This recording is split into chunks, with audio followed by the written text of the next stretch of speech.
Here's what's popping on today's episode. Yes, which I was supposed to be Kyle's intern as a student, and then I got sniped. My family was academic, but also artistic. And the reason why I say that's mixed is because I very much felt this pressure to either be like my siblings and be more academic, but then my natural inclination was to just doodle and draw.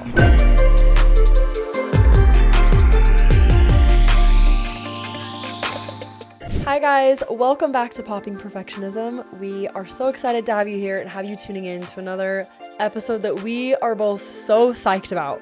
So excited. We've been looking forward to this episode for, honestly, since we started the podcast. Before our guest was even aware.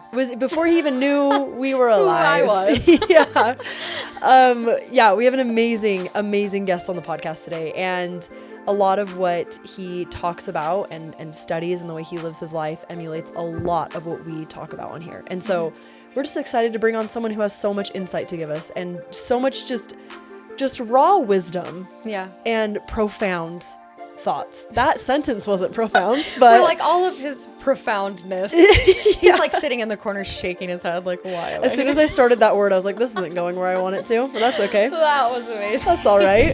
This episode of Popping Perfectionism is brought to you by Market Social. Run your event like a human being. Simple event marketing and management built on text messaging so you can reach your people. Check out their link in our show notes, and if you're enjoying this episode, pause the show now and give Popping Perfectionism a 5-star review.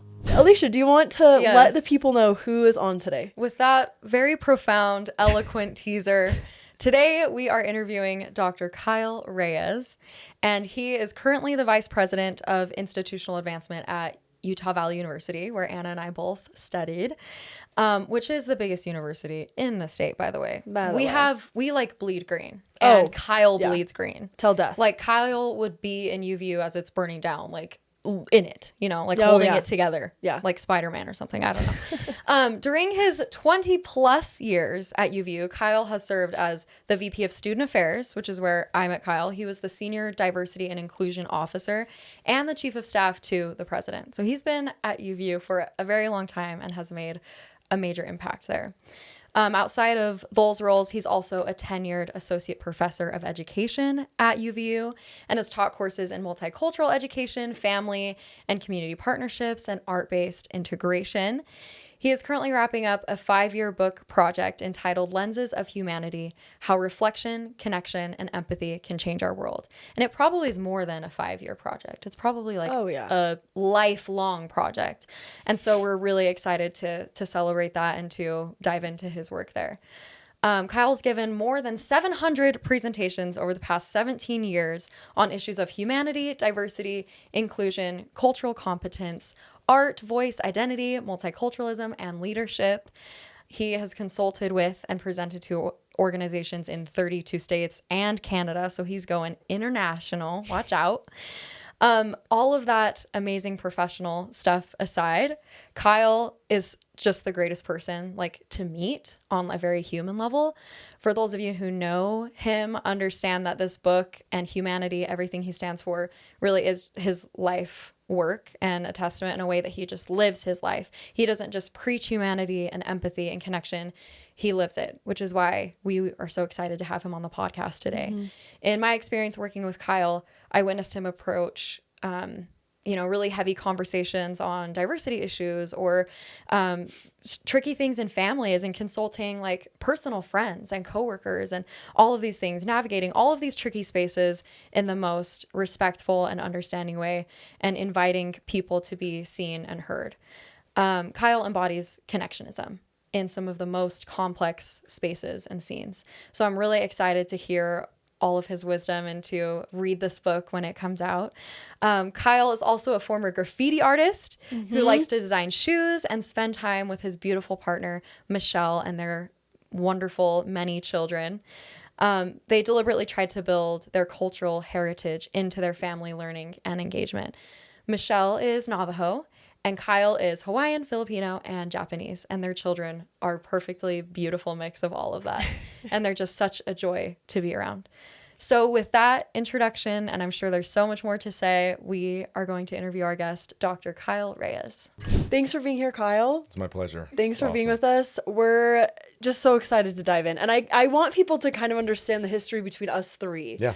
Because outside of just being a gigantic pillar at UVU and in the community, truly, like, I feel like everyone knows Kyle, and you're just this, like, for students, at least I know, as when I was a student at UVU, I had like heard about you and I'd like heard you speak at things, and I was like, that guy just gets it. And he's just like, he just gets it. And you're so real and so insightful.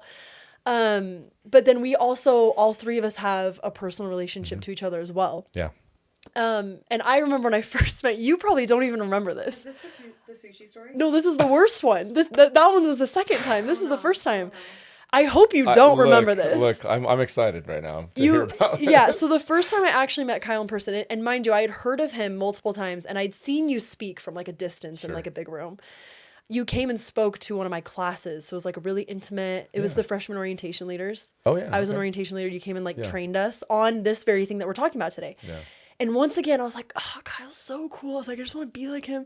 And so I timed it so that when you left our class, I left with you. And I was like, I'm going to talk to him while we're leaving. And I'm going to like get him to like know who I am, because I want to know him, and I like want to be friends with him. That's awesome. And I did successfully. And then we were walking the hall, and you, like, as you were walking, you were just kind of like, oh my gosh, I'm so late for this thing. And I was like, oh shoot, he's late. And then I can't remember if it was you or me, but you were carrying a soda, and one of us hit it, and it spilled all over the ground. Huge mess. And I was like, oh my gosh. I was like, Kyle's going to forever associate me as the girl that, while he was already late, then spilled like all of the soda over. And you were so stressed. You're like, oh, I guess I'll like call maintenance or facilities to come clean this up. Like, I don't know. And I was like, Kyle, I'm so sorry. I was like, I'm just going to go. And I just walked the other way. I legit don't remember that. Thank heavens. Like, well, and here's the thing. It's not saying that I don't remember talking to that group or that class. Yeah. Or, but there are these moments where I've heard other similar stories where it's like, hey, you did this one thing, or you threw something, or and I'm like, oh my gosh, either my memory's going, or there was a reason why I didn't need to imprint that in my mind. I think it was a divine intervention, because I think God was like, I'll give you this one, and block that out of his head. Because I was so mortified. I was like, I can't ever talk to him again. Well, now I feel like a jerk that I was being so in a hurry about No. that. And you weren't being rude at all. You were not being like rude or dismissive at all. You just had made one comment where you're like, I'm like kind of late. And I was like, oh, I better hurry up this conversation and win him over fast. Anyway, so then we had more interactions after that. And then the presidential internship. Yes, which I was supposed to be Kyle's intern as a student. And then I got sniped. And, things worked out, but there is a small part of me that's always sad that I wasn't your intern. Yeah. But, no, look, it would have been awesome. But to see you and so many of the interns over the years, and to see where you've gone and to interact with you in any way was awesome. So yeah, it's always been a good time. Yeah. But Alicia you were, I don't want to rain on your parade. So go for it. I know Kyle because I was his presidential intern, and you did miss out, Anna. I'm so sorry. I need to tell you. But it all worked out because we're all sitting here together. Yeah. And my first interaction with Kyle, I knew about you long before, like, I had met you. Yeah. It was when you were a presidential intern. That's when I had met Anna. Mm-hmm. And Brett Gonzalez was your intern. Yeah. And I had met with Brett and like some of the other interns in that cohort, and Brett's like, you want to intern with Kyle? And I was like, done, I'm sold. Who's this Kyle? but anyway, I had kind of like known who you were, but just to hear like the testament of like how working with Kyle is like so awesome, and every student wants to work with Kyle. And so I applied to the presidential internship the next year and didn't get an interview. And then I applied again, and I knew one of Kyle's associate vice presidents, Andrew Stone. And so Andrew was like, Kyle, you got to look out for this one student. Like, I've worked with her. She's great. And if it weren't for that, I probably would not have worked for you. So let me tell the other side of that story. Okay. Andrew did tell me that. He said, hey, keep an eye out for this one candidate. And I just saw the name. Yeah. I had identified a few finalists. Because we all identify, every cabinet member identifies a few finalists. And you were the last interview. You were the very last one. And I don't know if it was just scheduling. It wasn't last name or anything. Yeah, I'm sure it was. Yeah. But this was all during COVID. I mean, oh yeah, this was all, so everything was remote. We had just kicked into COVID because you're now talking March, April of 2020. Right. And anyway, so yeah, I did have some lenses from Andrew, kind of like, hey, like I vouch for this one. And after connecting with Alicia, it was obvious. Like I was like, oh, awesome, let's go, right? Yeah, and it was so much fun. I mean, I remember doing the virtual interview in my basement apartment when I was still married, and I mean, I was in my kitchen, like in the lighting is criminal, like in my basement. And I hoped my internet connection was good because the people who lived upstairs were like gamers and they gamed together constantly. They like hogged all of the bandwidth of our entire house. So I was like, I just hope that this is going well. Anyway, I just like have a special admiration and respect for you because of when I worked with you at such a fragile time in my life. I worked with Kyle when I was going through my divorce and separation, that, really blindsided me during my senior year.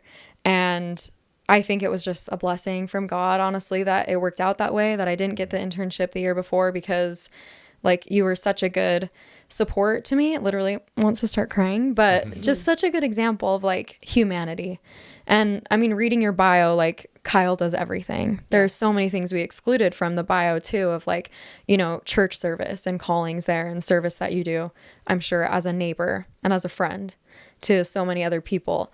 But you like took the time to like see me as a human being and as someone like struggling, and you were there for me. And I just like really loved and respected that. It's like, wow, he like of all people has so many reasons to not really care that much or like make the time for me. Like you can still care, but to show care in the way that I needed.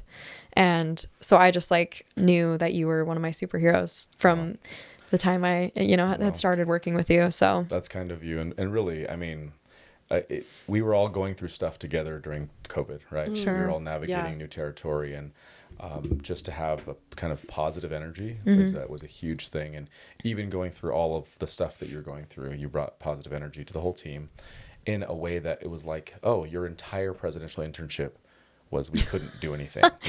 We couldn't do activities, and that was the heart and soul of student affairs. I know. And that was the whole year. And so then from after that, then my next interns, they started to get to do the things that you never ever, but it was still like you still showed up. And so really, I will, and let me say this now. Afterwards, knowing both of you, knowing the connections, and then seeing you do this together, this podcast, listening to the podcast, knowing what you're doing, like the message that you're sharing with the podcast, it not only resonates with me because you know what I'm all about, but it actually resonates with me because you talk about things that I personally have gone through myself. And so I can't wait to get into some of that stuff too. Yeah. Oh, I love it. That's awesome. Well, just off the rip, like what are some things that you've like listened to and really connected with on the podcast? Well, you said it earlier on about connectionism, right? And so again, can I ask, is this coined by the two of you? Trademark. It was developed by us. Yeah. Okay. Because, and I don't write about that, but I write about it in a different way, and I should have given a nod to, and actually said in the book Connectionism. But I think that's probably the one that, well, there's two, and we can get into kind of imposter syndrome and all that comes with the layers of that. But Connectionism for me is when people ask me like, what do you look for when you look for employees or when you're trying to hire an intern or whatever it might be? And for me, there's, I don't think I want to necessarily work with somebody that's just like positive in a way that's disconnected from reality, but chooses positivity and chooses optimism in a way that says every interaction I have, there's value that's going to be had here. Either I'm going to add value or I'm going to get value from this interaction. And there's something positive that can come from that, right? And so for me, when as you both unpacked Connectionism over a number of different episodes and brought back, I think the focus there is so much more positively focused in terms of that reciprocity of relationship, the inherent idea of community building that's part of Connectionism, the invitation to actually look at people as an opportunity to connect rather than look at people as a comparison or as a filter with which I'm going to gauge my worth and all of those things. So that's probably that one. And then again, imposter syndrome and some of those. Yeah. So. Yeah. And it's interesting with connectionism and choosing to have a barrier between people through like a lens of comparison or envy or anxiety, whatever it might be. Like that is exhausting and that's tiring and that doesn't foster connection. But also consciously choosing to be vulnerable and expose yourself and connect is also tiring sometimes. And it takes courage. So it's not necessarily like easy, but it's something that can cultivate that relational intimacy that Anna and I talk a lot about. And it's the things that are hard. It's the hard conversations. It's the painful conversations, the painful or awkward experiences when you spill someone's drink. That is like the lifeblood of connection that you can sit and laugh and chat about. It's not like being perfect and never making mistakes and, you know, not struggling or not like, we know you do so many wonderful things, but you're not impenetrable. You're not a superhero. You're like that way, you know, like you are a human being. And that's what makes you such an incredible leader in my eyes, is your ability to still connect through the things that can be painful or can just be human. Yeah, totally. And with what you talked about, kind of leaning into the positivity, kind of the light side and dark side of vulnerability, right? Totally. Where perfectionism wants you to run, it wants you to isolate, it wants you to hide. Connectionism wants you to lean in. And in order to lean in, you have to acknowledge that there's humanity in you and there's humanity in someone else, because humans are inherently flawed. We're inherently imperfect. And so having to acknowledge that humanity and that imperfectness and then to lean into it can be so tiresome and painful. But it also is so much better to live that way than to always be running and isolating. You know? If I can make a quick connection, there's, and again, I'm sure we'll get into this a little bit later, but in the second, so the book that I'm wrapping up here, Lenses of Humanity, it covers 4 different lenses that I think we can always be working on. The second lens I talk about is a context lens, right? Is that I think that if we're going to be better at showing up in the world for each other, we have to immerse ourselves in new contexts, right? Get a bigger picture of things, understand diverse stories, engage with difference in a way that allows us to see different perspectives. And what I talk about is this idea of like a healthy dissonance, right? Is that sometimes diversity speakers will lean in about, we have to become comfortable with the uncomfortable. And I'm like, well, no, I mean, if I'm uncomfortable, I'm okay to be uncomfortable. And I'm not going to try to just be comfortable because you want me to be. But I think in the spirit of healthy dissonance, you can say, okay, I recognize that in the melody of my life, this is a dissonant moment. It's of discomfort. And I can make a choice right now. I can choose to engage or disengage. And if I choose to engage, and I consider this a healthy moment, meaning not all dissonance is healthy. And if it's not healthy, we cut that off, right? But if it can be, meaning it's just a disagreement, it's just another perspective. Do I have a relationship where this can be healthy? Yeah, let me engage then. The moment we choose to engage, right, that positive side of vulnerability, we are stepping beyond our comfort zone. And anybody, if you're honest with yourself, your growth comes at the edge of your comfort zone. You do not grow in the shade. You don't grow when you're just sitting, relaxing, super comfortable. You grow in the heat of the sun. You grow when you've stepped out and you've said, you know what? I need to hear that other perspective. And there's a whole bunch of dissonance going on right now. But you know what? I'm going to reframe it as healthy. And I'm going to reframe it as healthy because I actually believe I can learn from this person. Even if I don't agree with them. And I think so far too often when it comes to difference and engaging with human difference, we assume that if there's a disagreement, one of us has to be right and one of us has to be wrong, especially in a political environment. And one of the reasons why I wrote this book was because I think there's a better way. I think in all of our engagements with difference, whatever that difference might be, we can approach it with a bit more cultural humility. We can approach it with a bit more of an attitude of, like I don't know everything.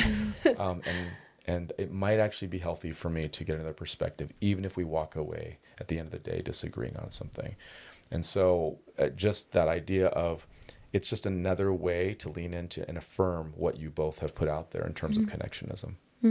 Yeah. Yeah, I love it. It's like we're speaking the same language in, our work, and we aspire to do a lot of the things that you're doing now, but we all share that desire for connection and mutual understanding in moments of discomfort or tension or dissonance and pain, So one of our questions is like, what are some personal experiences for you that led to writing The Lenses of Humanity?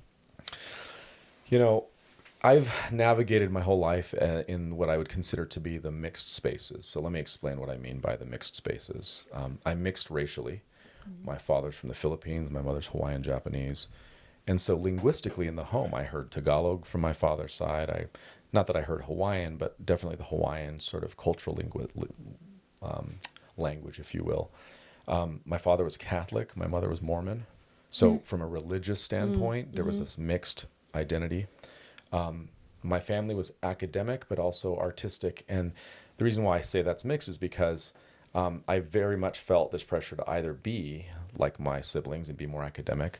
But then my natural inclination was to just doodle and draw, right? And to just create and to just take my dad's paints and markers and just be distracted, right? And I wasn't great academically. So when you're young, you start to put yourself into certain boxes of they're smart, I'm the artist, right?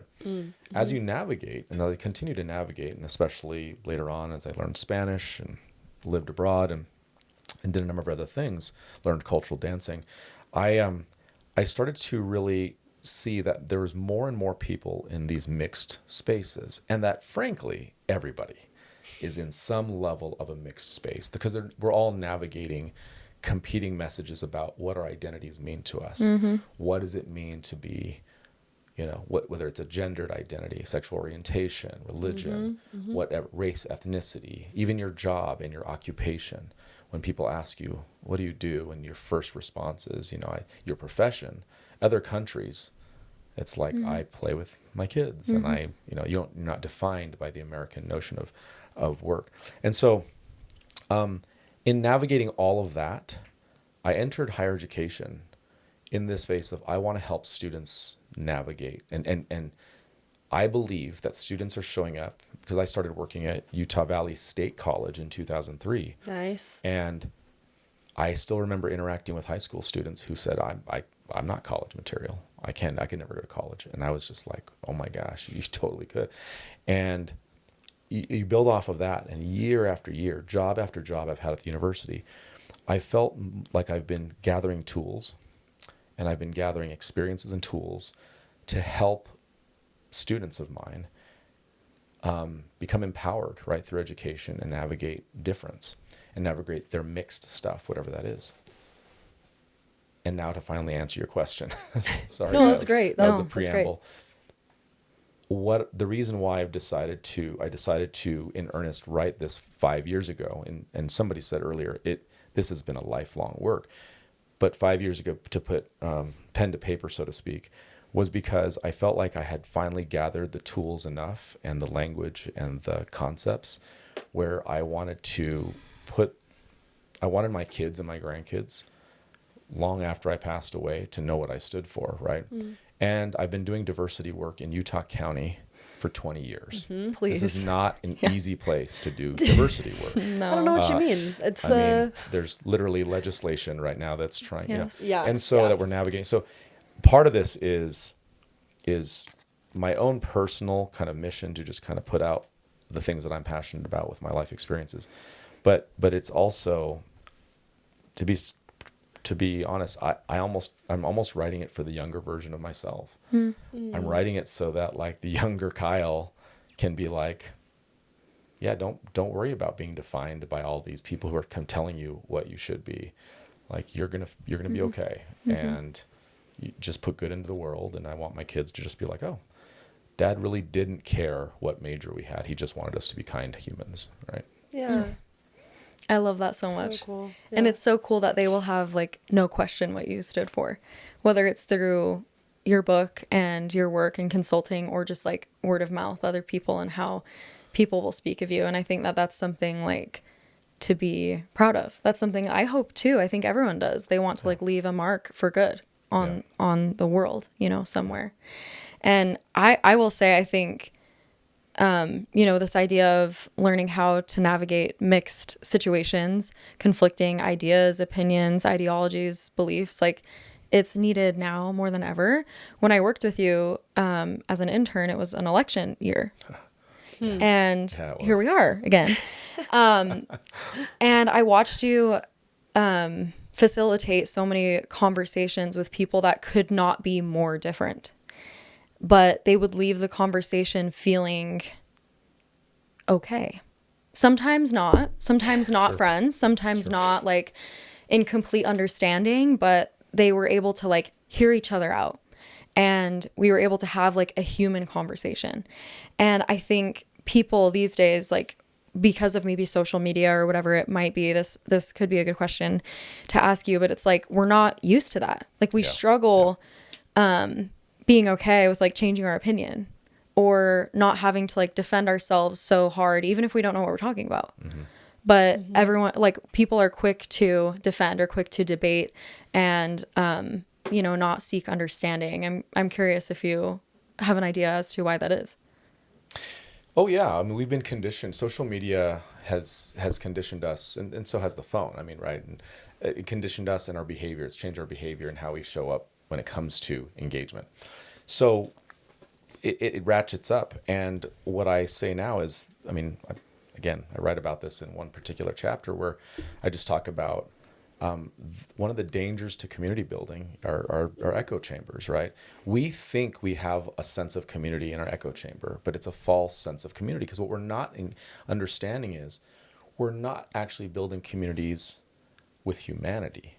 We're building communities of safety, and we're trying to stay in our echo chambers of safety. And so what happens then is when it comes to social media, it is so easy, especially behind anonymity and brevity of 100 and whatever characters of what it used to be. We do bumper sticker attacks, right?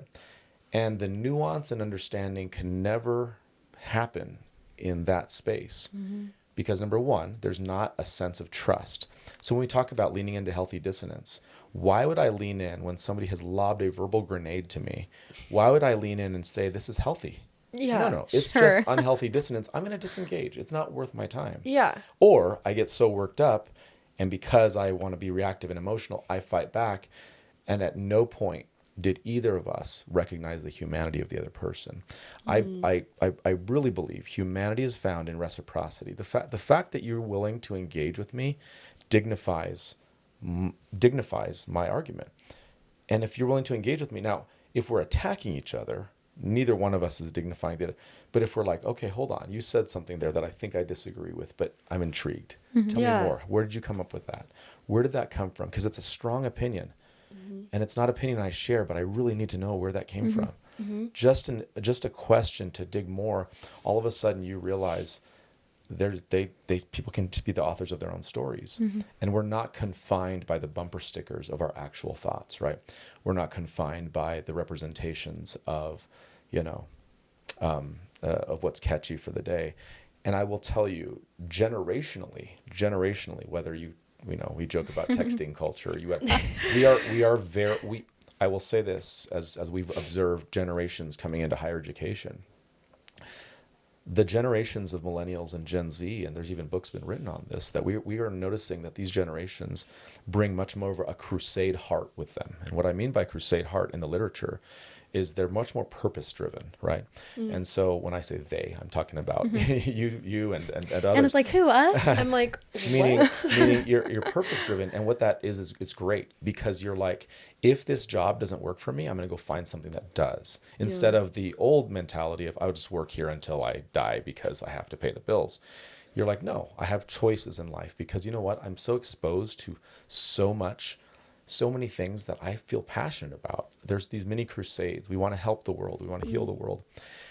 And what happens though is because most of those crusades began on social media, our level of engagement sometimes stays there.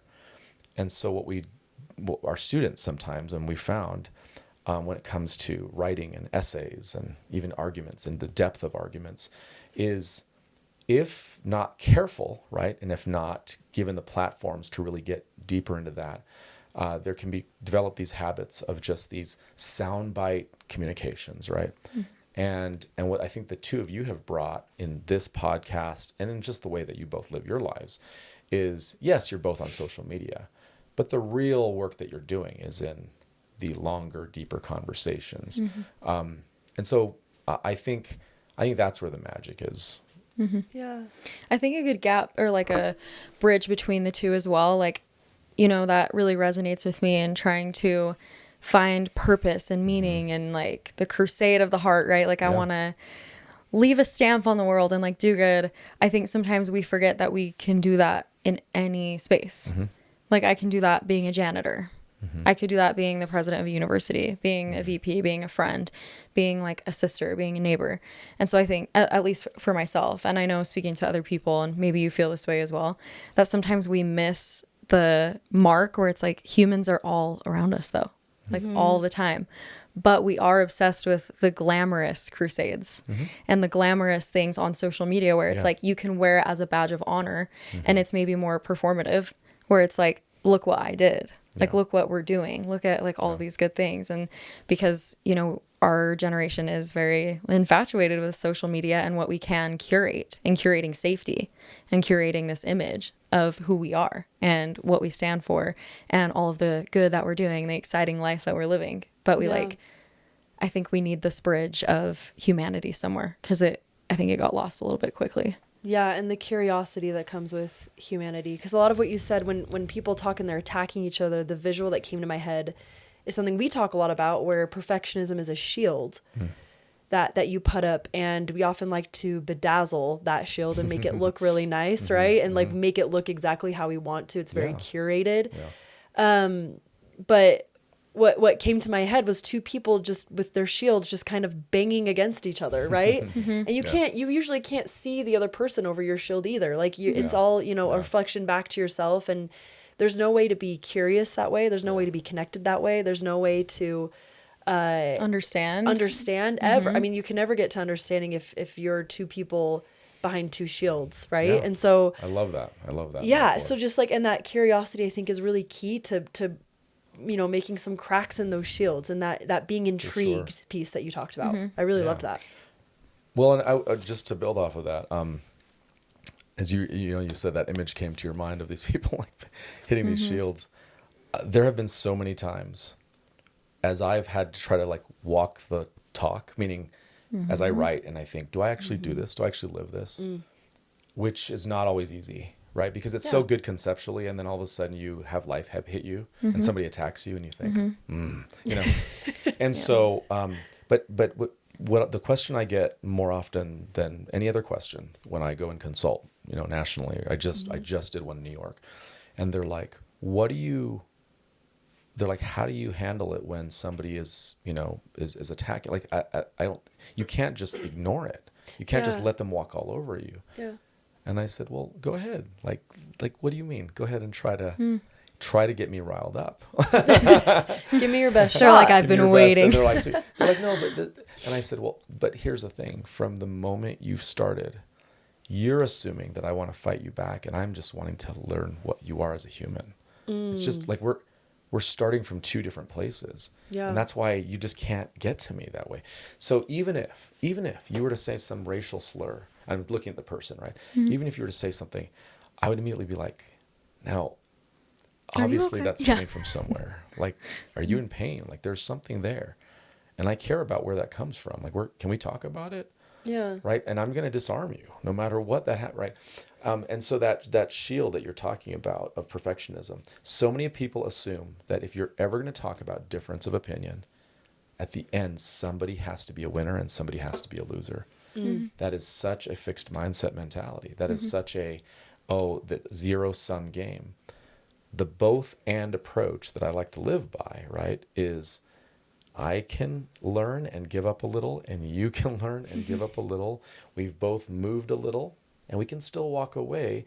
I mean, I have family members that I love dearly that we can walk away and disagree on social issues or other issues, but I love them.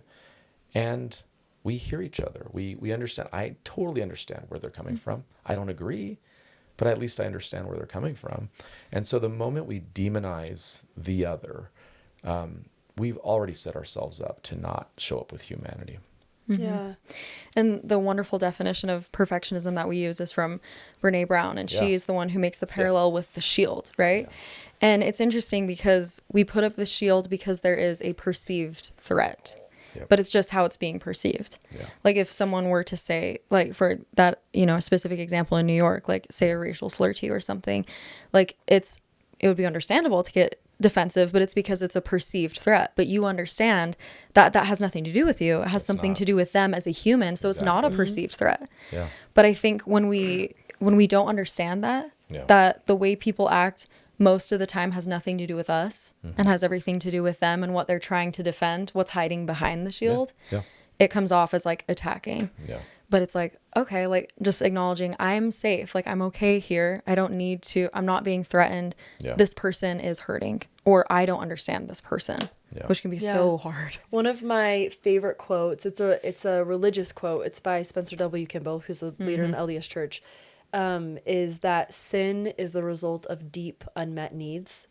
And I like to adapt that and change it to any unpleasant behavior is the result of deep unmet needs.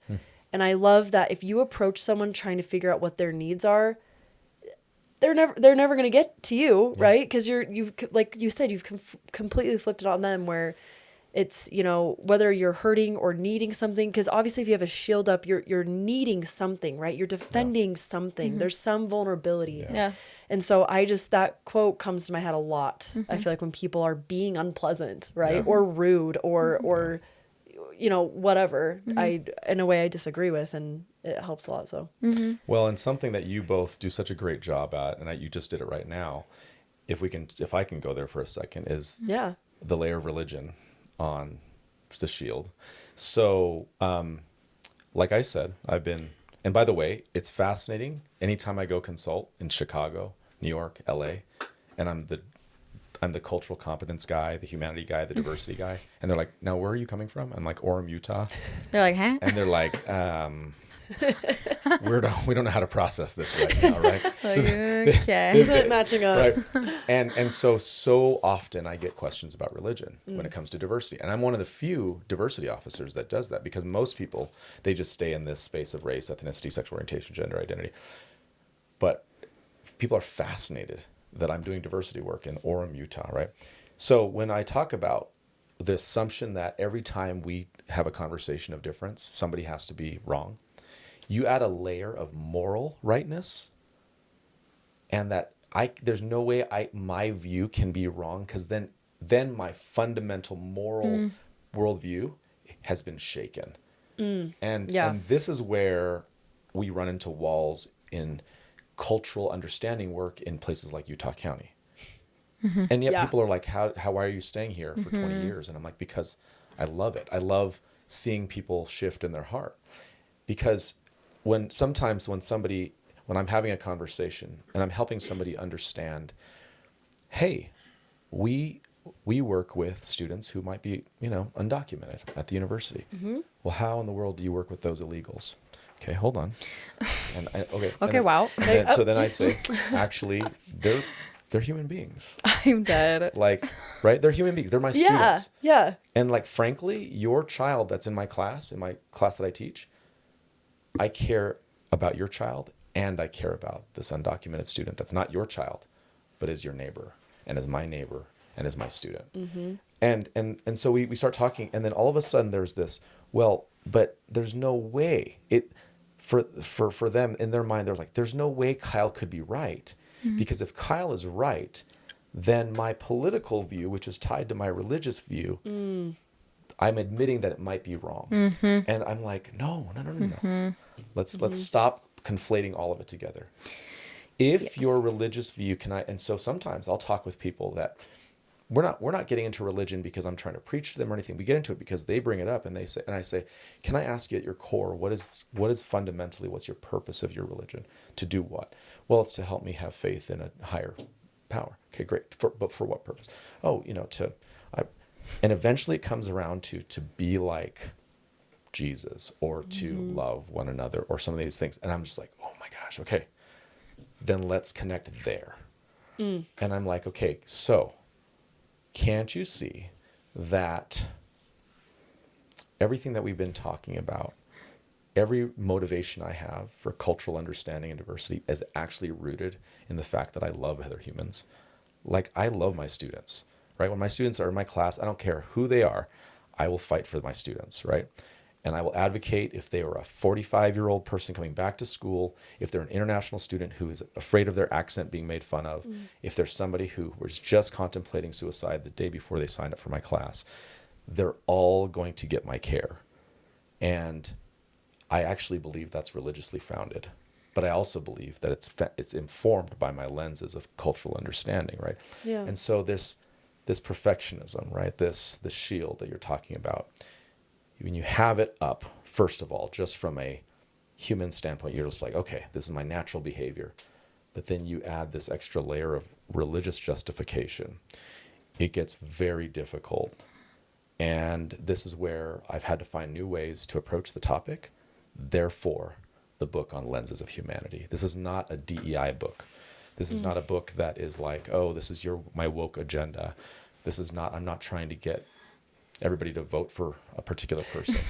No. The book is about, at the end of the day, let's strip away some of these political parties, let's strip away some of this, and let's get to the core of the fact that we're all humans and we all have like certain desires to be understood. Yeah, totally. Yeah, and I think that we do add a lot of layers like that, including religion, to the shields completely. Yeah. I think something interesting, like specifically in Utah and the religious population being members of the Church of Jesus Christ of Latter-day Saints, is like I want to say they, but I hate the they statements, right? Sure. Like those undocumented students or those like whatever. But we tend to believe that there's one objective truth. So it's like but there's only something can be right or wrong. It's this or that. And perfectionism loves black and white thinking. Loves it. We love that things have to be, in the binary. They're this or this. They're this or that. So it's like, oh, the more you tell me about those things in front of the shield, it's like, are you religious? What's your political standing? What do you believe? It's like, we think we can assess that perceived threat. But in reality, humans are so much more complex than that. They can't be reduced to one party or another, one faith or another, because there's so much more behind that. And I think when we strip down those labels that we think are keeping us safe and we think are helping us understand each other, and down to like, well, why do you believe in your faith? Like, what are you trying to do? What is your faith about? It's like, oh, well, I just want to be a good person. Me too. Let's connect there. It's like, oh, I love Jesus Christ personally. I love Jesus Christ and everything he stood for. And it's like, oh, let's open up to the New Testament. Like, he was so unpopular because of who he welcomed in and who sat at his dinner table. And like, I believe in him too. I want to be like that too. And so I think, perfectionists and sometimes members of the church, myself included, can love those labels because we think that they're protecting us and we think they can help us assess who we're speaking to. Yeah. But anyway, I think a lot of that conversation answered my next question. So if you want to go ahead, Anna. Yeah, I know that you mentioned the 4 lenses earlier, right? One being context. What is the framework behind those 4? If you want to name the 4 for us, and then kind of explain how they work together. Wonderful. What that system looks like. Yeah, so the 4 lenses that I cover in the book, Lenses of Humanity, they've evolved.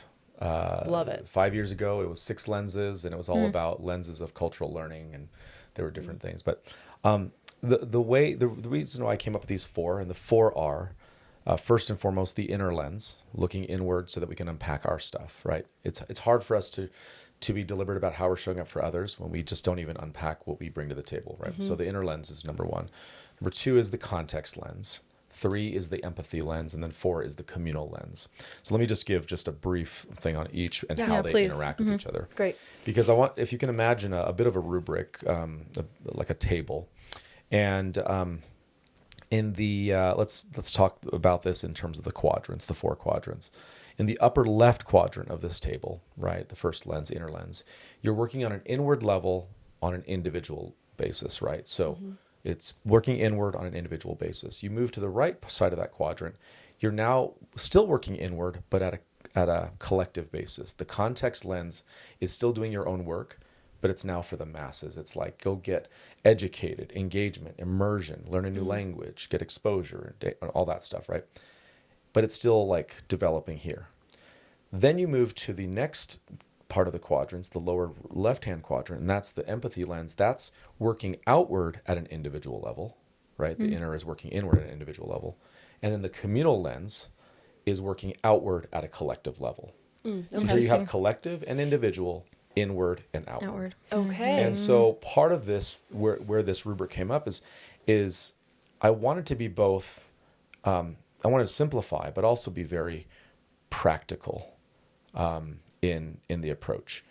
I wanted people to be able to wrap their head around, and I don't want it to be like a business self-help book, but at the same time, sometimes these like devices help people remember. So those four lenses, I think they are not sequential. We're always working on all four, but they definitely have interplay, right? The more we take a look at our own worldview, our own biases, our own privileges, our own assumptions, how we grew up, why we look at the world the way we do, that then feeds our disposition to go engage with difference and go learn all these other perspectives that play into how we look at the world. That then feeds in how we show up on a one-to-one basis, right? So the empathy lens really focuses in on cultural humility, genuine inquiry, courageous empathy, all of these concepts that basically say, I am going to start monitoring my empathetic communication and my humanizing communication with another individual. And then finally, how do we build community? And the communal lens basically says, if you purport to be somebody that's humanity driven, you have to build community. Like that, you can't say, I want to build humanity and then just ignore the fact that you're nested in these ecosystems of human connection. Yeah. And so we all are parts of communities, and we're all not parts of different communities. I'm not going to be the gatekeeper of which community you lift, but choose one and go lift the community. And I put in the book a different framework just for that area. Interesting. Yeah. That's fun. Do you think that there is one lens that people struggle to grasp more than others? Like, is one of them more of a sticking point for people? When I speak or when I give a keynote, I spend, and usually it's like an hour, and I spend like half the time on the inner lens. And then I spend like 10 minutes on each of the other three lenses. The reason is because that's the lens where we have to, it's the most vulnerable. You have to admit, and all of a sudden when you start to do some of the exercises in the book and you start to map out and say, oh wow, because I was born in these circumstances, my first language was this, I was born in this birth order, my parents had gender roles like this, I had this religious influence, I actually look at the world in a certain way. And because of these other experiences and I don't trust certain people, but I do trust other people because of certain life experiences. And when you start to pull back those layers, you start to get a better view of yourself. It's a very therapeutic, revealing exercise. There's a number of exercises in the book that can be very triggering, that can be, if not done, if not facilitated well, because what happens is it becomes this really raw moment to say, crap, I actually might have biases. Yeah. And I mean, we all conceptually know we do, but then to actually see them and be like, oh man, like admit them. And then the next thing we want to do is immediately fix it. Right. And so we're like, well, how do I make it go away? How do I make this bad feeling go away where I'm kind of a little bit prejudiced that I didn't even know against religion, orientation, race, this, right? That's the hardest for people to own and unpack, because that's why I spend so much time on it. Yeah. Because if we can get not past that, but if we can walk forward feeling empowered that we actually know ourselves better, we don't have to hold back when it comes to connecting with other people. Yeah. We're not holding like and still throwing up those little like, shields and stuff and being like, oh, I'm going to show you this and I'm going to be vulnerable, but I'm not really like it's, and partly because you don't know yourself. People, when I walk them through certain exercises, we'll talk about this, controversial word of privilege. We'll talk about this, and I'll walk through these exercises where I'm like, look, my whole life I've been privileged. I've had this experience and this experience. And I'm like, I don't think I'm a bad person because, my dad tucked me into bed at night and sang me songs.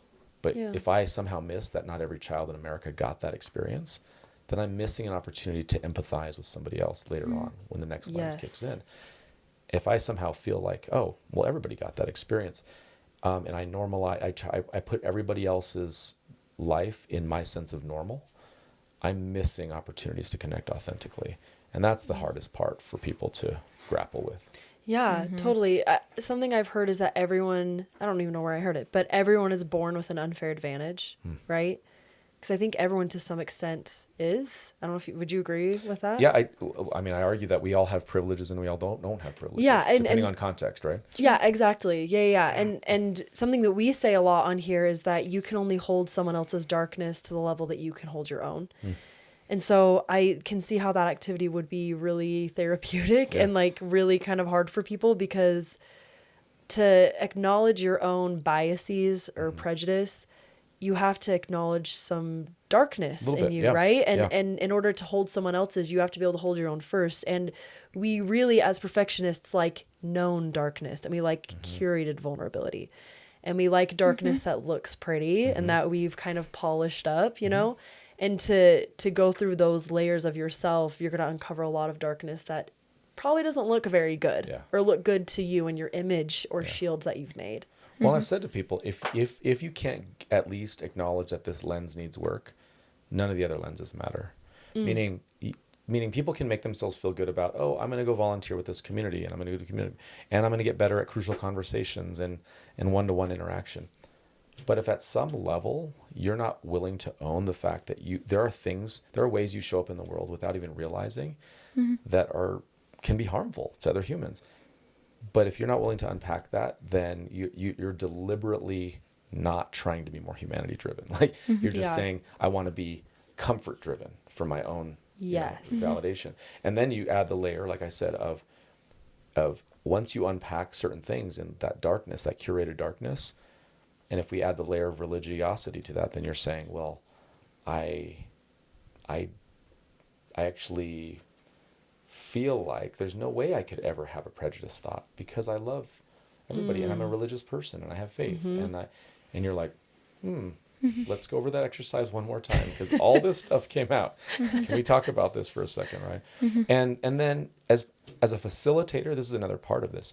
It's easy for me to be like, oh yeah, those folks that are, unpacking this as they read the book.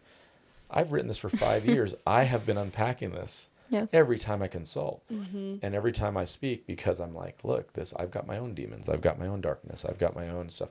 And so as a facilitator, if anybody out there is looking to facilitate or use the book to facilitate conversations, the facilitator has to model the fact that like you've got to be just as vulnerable and raw and show your warts and show that this is a process. Nobody ever arrives at this. It's like a journey. It's this ever evolving journey of just getting more humanity driven. But it's not like I have a checkbox at the end and I said, if you do these 10 things, I will give you a certificate that you're officially humanity driven. It's like, congrats. No, guess what? The human experience is so beautiful because it changes and we get to keep learning what it means to show up for somebody else and for ourselves.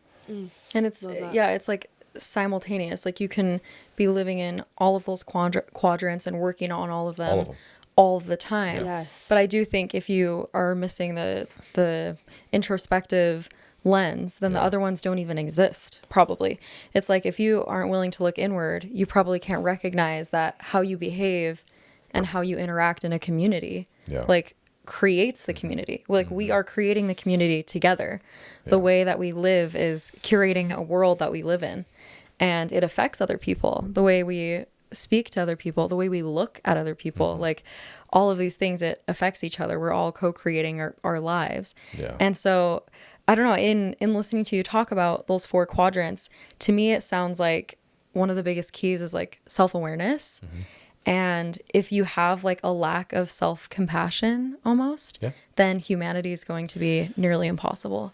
What do you think are some of the biggest inhibitors or roadblocks to, living a humanity-driven life? It's a lot of what we've already talked about. I mean, and what I mean by that is where one doesn't have a good disposition to learn. So what you talked about curiosity. I talked about genuine inquiry. We just actually want to learn about people. We want to understand people. let me maybe just share one example to answer your question instead of kind of just going in circles on this. In the section 3 on empathy lens, and I talk about that relationships, humanity-driven relationships, are truly reciprocal, in that both are the teacher and both are the learner. There are times when we applaud like charitable organizations, right? And I kind of lean in. I know this might be a bad thing, but I said, first of all, charity is good. Like, yes. Please don't, like, I don't want anybody to hashtag Kyle said charity. Kyle's canceled 2024. Right? Charity. I want my kids to learn charity. I think it's a good principle. I love it. I want to be a charitable person myself. Here's my gripe with the business orientation of charitable work. Oftentimes we say, oh, well, why don't you donate to this organization that's a charitable organization, and they're going to go help some poor community somewhere, right, in a country far away. While that might be a charitable act for me to anonymously give to some organization that's going to then take the money and give it to somebody who might not have as much as I do, I'm not arguing that you've lifted humanity. And here's my argument on this. Humanity is found in the dignifying of the human experience. And so for me, humanity is found in engagement. And so when I talk about if somebody has and somebody doesn't, like a donor and a scholarship recipient, I don't know, maybe that's my world right now. Crazy. Yeah. But here's what I say. Instead of you donating anonymously to a scholarship and never meeting that student, let's actually have you connect to the student. And here's the invitation I give to the donor.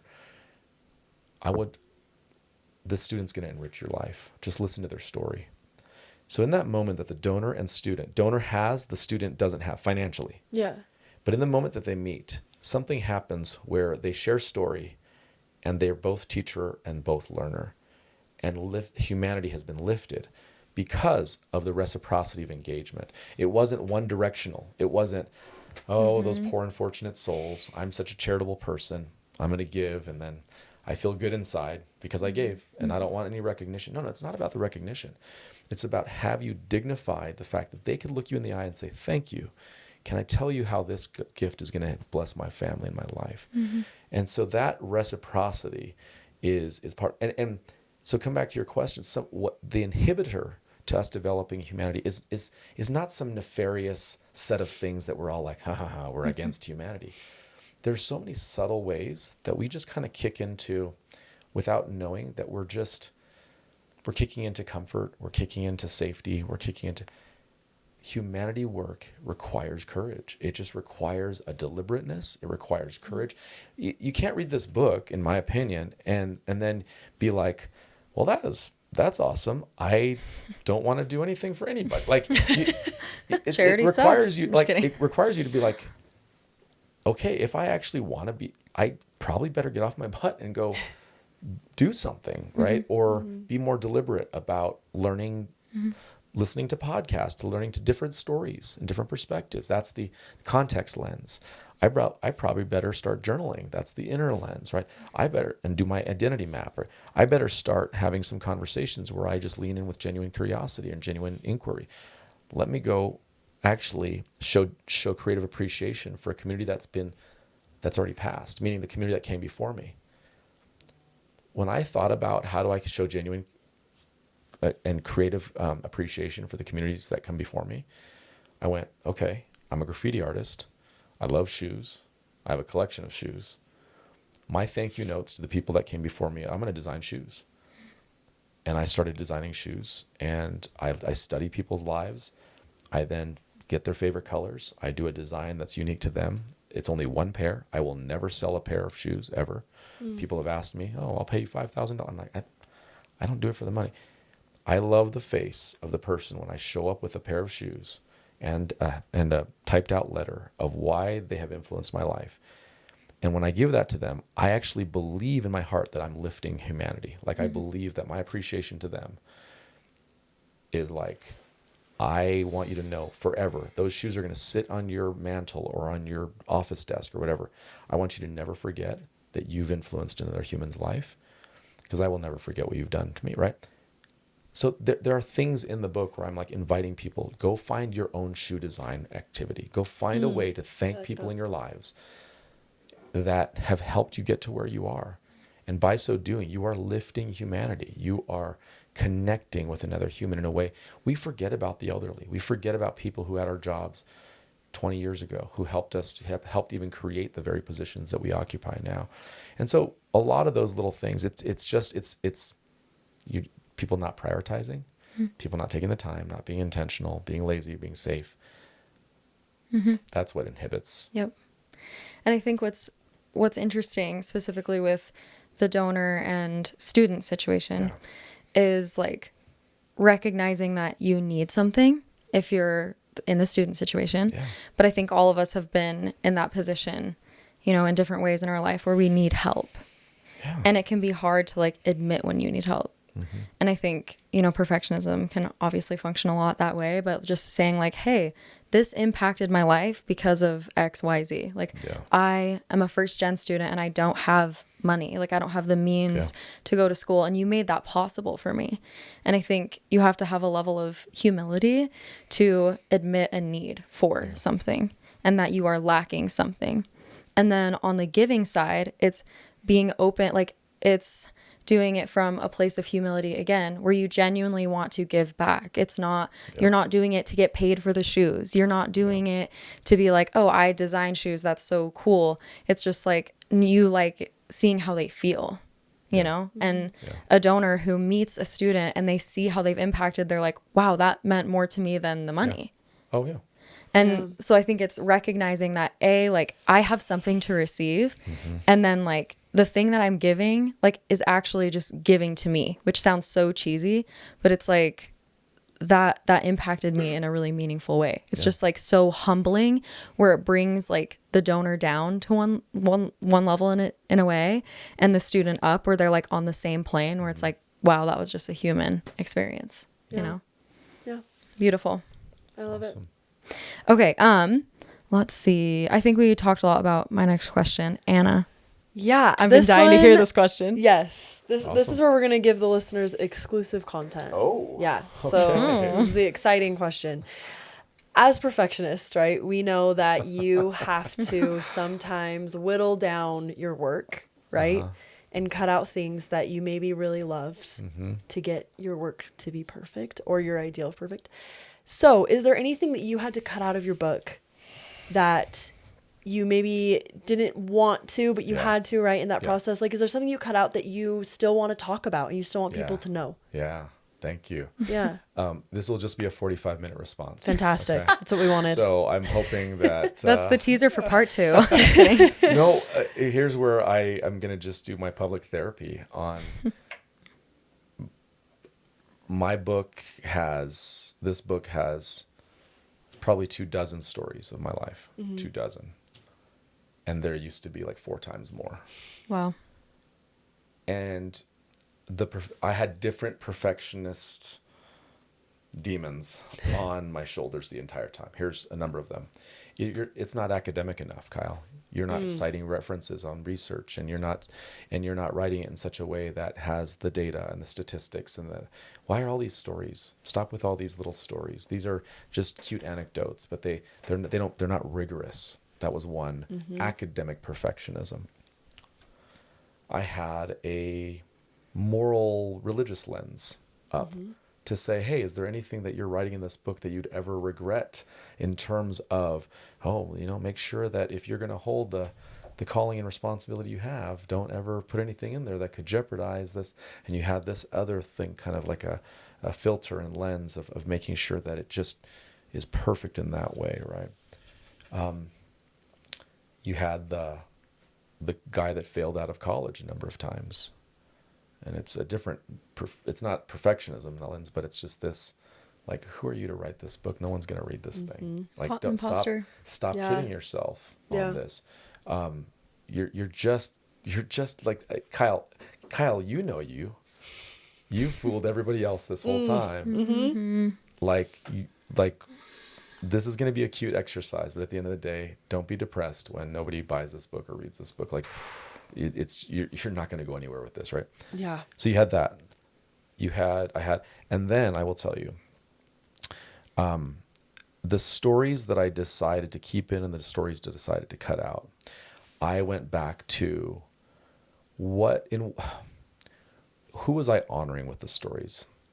And that was an interesting question because, frankly, if I'm honest with myself, a number of the stories were a little bit more insights into me as a person, and it felt more memoirish. Like, it's called Lenses of Humanity. It's for blah, blah, blah. But really, the subtext is, this is all about Kyle's life. Lenses of Kyle. Lenses of Kyle and his journey on imperfection. But so when I would choose a story, like when I shared the story of my mom passing, right? I thought, are you being emotionally indulgent right now by sharing this?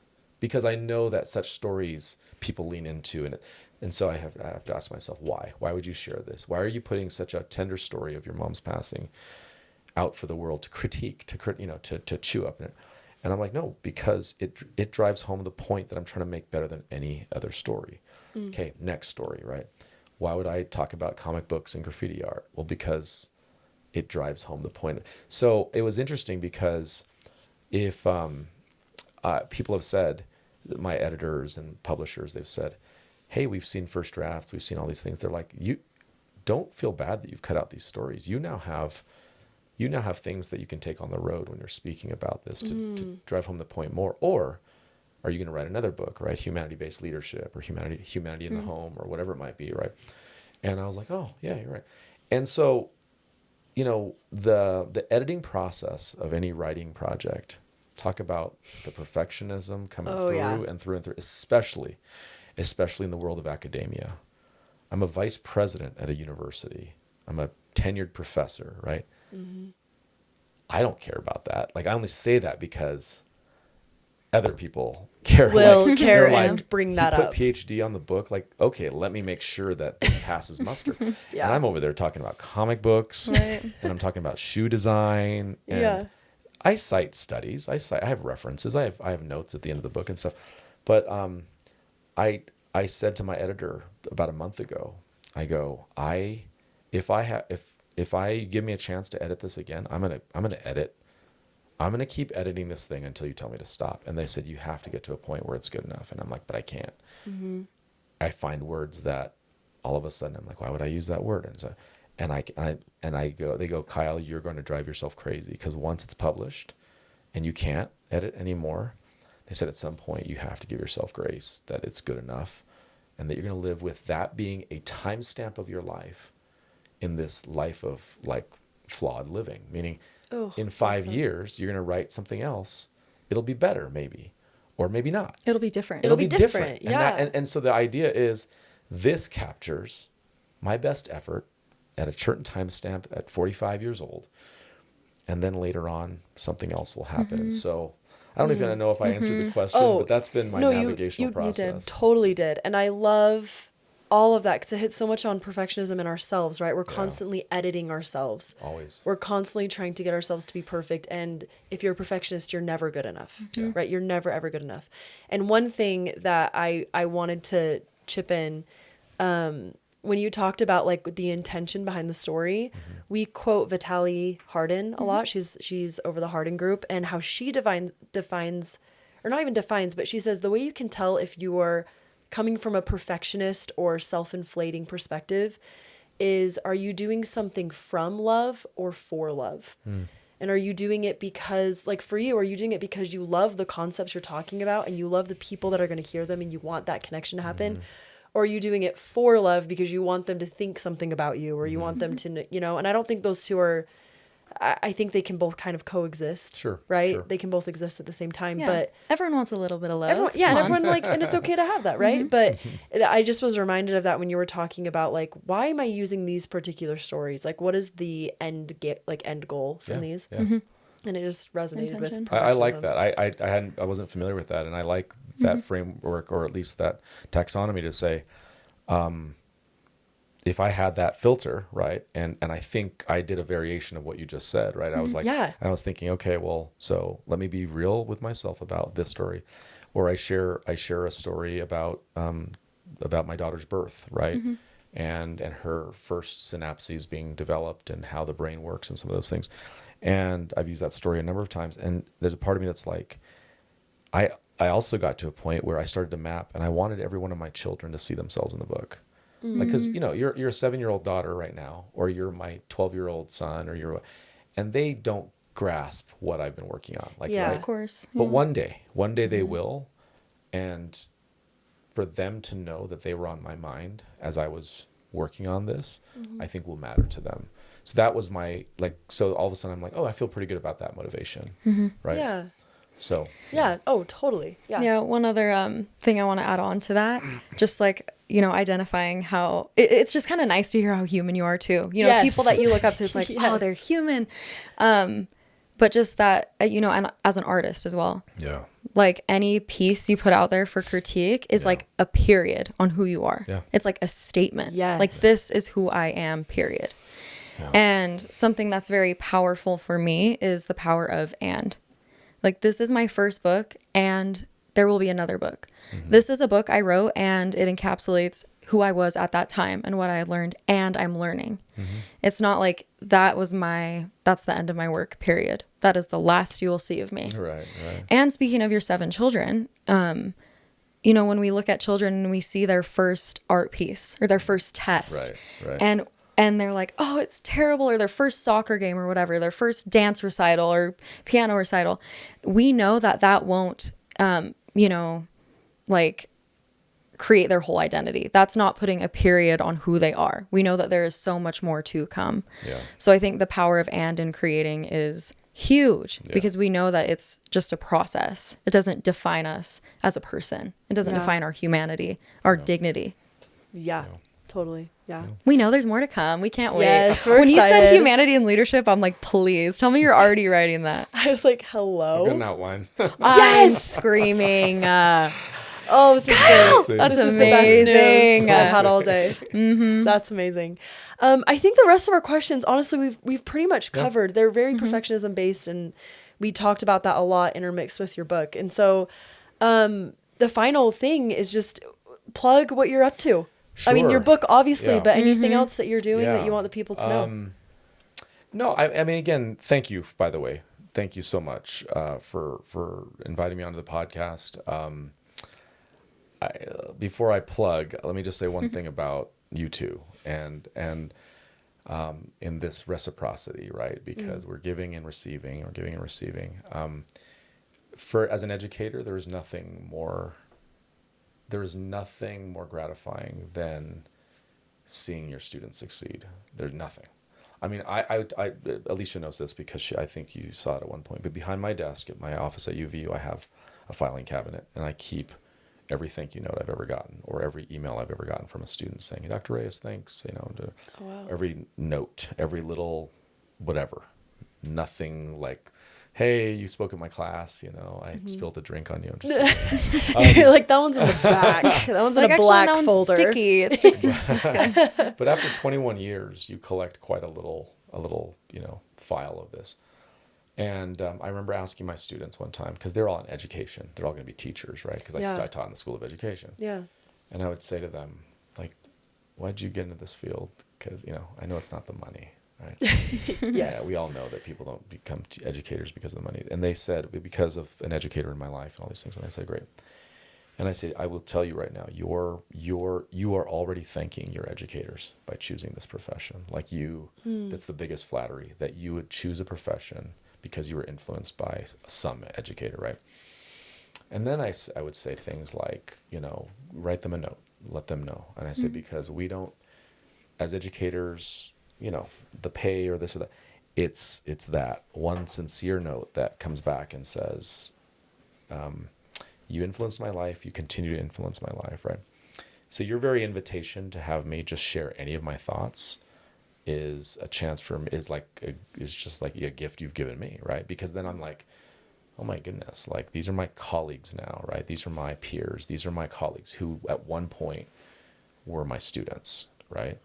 And then you have a responsibility to pay that forward, right? And you are doing that with this and so many other things you're doing. Becomes a teacher to please Kyle Reyes. Just kidding. Changes like my career path. I'm like, He said the ultimate career was ultimate education? teacher's pet move. I'm gonna go back to school. This just in. We're making announcements right now. But I'll say this. On August 1st, the book Lenses of Humanity, How Reflection, Connection, and Empathy Can Heal Our World, will be available on Amazon. Yay. And it will start to ship mid-August. Amazing. From now until November, I've got 10 keynotes across the country and about 7 more podcasts and things to promote that. But I'll say this. I love, I put so much into writing this, and as much as it's this flawed mess of thoughts, I really love and believe in the content.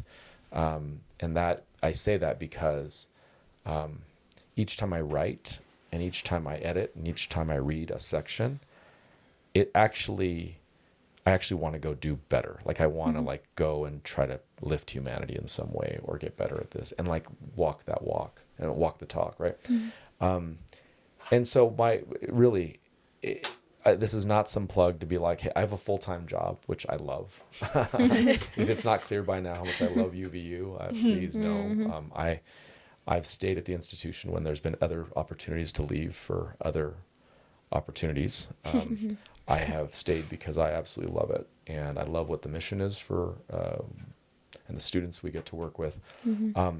And that said, in the spirit of my boss, President Tuminez, who said that she fully supports me 100%, I think there's a both and here. I think I can serve at the university in the capacity and share this message with whoever wants to hear it. And we'll see. And if it takes off, we'll have to make decisions at some point. If it doesn't, my kids will have a book one day to read about what their father was all about. So thank you. And it's been an absolute pleasure to talk with you. Yeah. Yes. Thank you. On social media, where can people follow you? Do you know your handle? I wrote it down, but for some reason I can't find it. So again, no one's on Facebook anymore. So, I mean, I am, but so LinkedIn, I'm on LinkedIn, and that's where I'll start to put more content. But Instagram, Kyle Reyes 1. Is it Kyle Reyes 1? Yeah, I have. Yeah. Yep. Kyle Reyes 1. KYLEREYES number 1. Number 1. So Kyle Reyes 1. And then also on Instagram is Lenses of Humanity. That's the handle, is Lenses of Humanity. But here's a decision I just recently made due to some advice, is that I'm just going to integrate all of my content into my own personal page. And instead of creating a Lenses of Humanity persona and my own personal, if I'm going to live my book, they're going to see all of me. They're going to see my kids. They're going to see UVU. They're going to see Lenses of Humanity. And I'm going to put quotes and videos and reels. And because when I write the next book, or when somebody advised me, they're like, Kyle, you're your own brand, not the book. The book is part of your brand. Anyway, yes, it sounds based like on the face that these two just made, I know there's been conversations. You're probably making the right move. Ryan and I literally had probably a 30-minute conversation today about why I'm not doing this and that I should be. So he's making moves over here. Yeah, Ryan's just like, Kyle knows best. Now that Kyle said it, I'll do it. Okay. Like, become an educator. Have one Instagram account. After this podcast, our whole lives, we just change everything about ourselves. No, thank you. That's Seriously, amazing. It's such a pleasure to and to be given the platform to share things that I'm passionate about. So. Of course. Thanks for doing things and talking about things that align with what we're doing, because obviously that's, resonates a lot with us and we think very highly of that. But then also just being the kind of person that we want to have on here. And awesome. Yeah. Yep. We're trying to walk the talk with you. And it can be hard and we stumble and fall, but we just keep going. You know, we just walk the talk together. Yeah. And, stay following our social media. We'll share when his book is available. And I'm sure we won't shut up about it when it comes out, because I'll read it all in one day. This just becomes a Kyle Reyes podcast. He's like, okay, these two are creepy. It's like a restraining order. I'm just kidding. We're going to do our closing of the show together. So I'm gonna say my name's she'll say my name's and you'll be like, my name's Kyle. Okay. And then we all together say, and this is Popping Perfectionism. Okay. And then can you go, perfect. He's Okay. natural. Okay. You ready for this? Yeah. This is a big moment. Are we recording? I'm just kidding. My name's Alicia. My name's Anna. And my name is Kyle. And this is Popping Perfectionism. Gorgeous. Perfect.